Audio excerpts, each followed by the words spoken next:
علیکم میرے ہر دل عزیز اسٹوڈنٹس، ایک مرتبہ پھر آپ کی خدمت میں حاضر۔ جب پاکستان وجود میں آیا تو اس کے صرف سمجھ لیے کہ کچھ عرصے بعد جو ہے وہ جنگ مسلط کر دی گئی، تقریباً 2 مہینے بعد جو ہے اس پر جنگ مسلط کر دی گئی۔ وہ جنگ کیسے مسلط کی گئی یہ آپ کو بتائیں کہ کشمیر جو تھا وہ بھارت کی ان ریاستوں میں سے تھا 360 میں سے یا 65 میں سے، جس کو جو ہے پاکستان یا بھارت کے ساتھ شامل ہونا تھا، لیکن میجورٹی جو تھی وہ مسلمانوں کی تھی اور وہ پاکستان کے ساتھ شامل ہونا چاہتے تھے۔ اب راجا نے کیا کیا، بھارت کے ساتھ ساز باز کر کے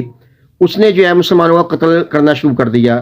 اب جب یہ سارے ماحول مسلمانوں نے دیکھا تو وہاں کے جو کشمیری رہنما تھے انہوں نے کیا کیا کہ انہوں نے ہندوستان کے خلاف بغاوت کر دی۔ اس بغاوت میں جو قبائلی تھے انہوں نے بھی ان کا ساتھ دیا، اور اس کے بعد کیا ہوا کہ انہوں نے کشمیر میں اچھے خاصے علاقے پہ قبضہ کر لیا، اور پھر انہوں نے سری نگر تک جب یہ پہنچے تو راجا وہاں سے بھاگ گیا۔ اب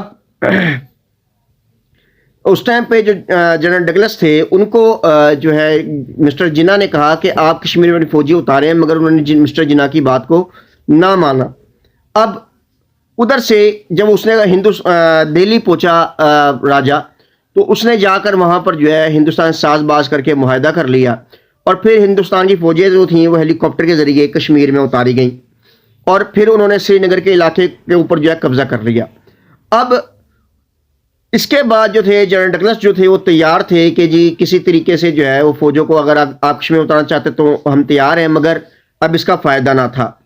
اب لیکن قائد اعظم جو ہے انہوں نے ابھی بھی جو ہے جنگ کو جاری رکھا، اور مسلمان جو پاکستانی فوج ہے اس نے بہت سے علاقوں کا دفاع کیا، جس میں گلگت بلتستان کے علاقے بھی شامل ہیں، اور کشمیر کا علاقہ شامل آزاد کشمیر کا اس کا کامیابی سے دفاع کیا گیا۔ اس کے بعد کیا ہوا کہ ابھی جنگ چلی رہی تھی کہ یہ جو ہے ہندوستان یہ اس معاملے کو اٹھا کے اقوام متحدہ میں لے گیا، اور جب یہ اقوام متحدہ کے اندر لے کر گیا تو پھر اقوام متحدہ نے ایک قرارداد پاس کی، اور اس نے کہا جی کہ کشمیر کا معاملہ استصواب رائے سے حل کیا جائے، مگر پاکستان اپنی فوجی جو ہے وہ وہاں سے واپس بلا لے۔ مسٹر جناح نے اس بات کو ماننے سے انکار کر دیا، اور آپ کے انتقال کے بعد لیاقت علی خان نے اسی معاہدے کی روح سے جو ہے جنگ بندی کی، اور اس کے بعد پھر جو آگے کے حالات ہیں انشاءاللہ آپ سے وہ بیان کریں گے۔ آج تک کے لیے بس اتنا ہی، فی امان اللہ۔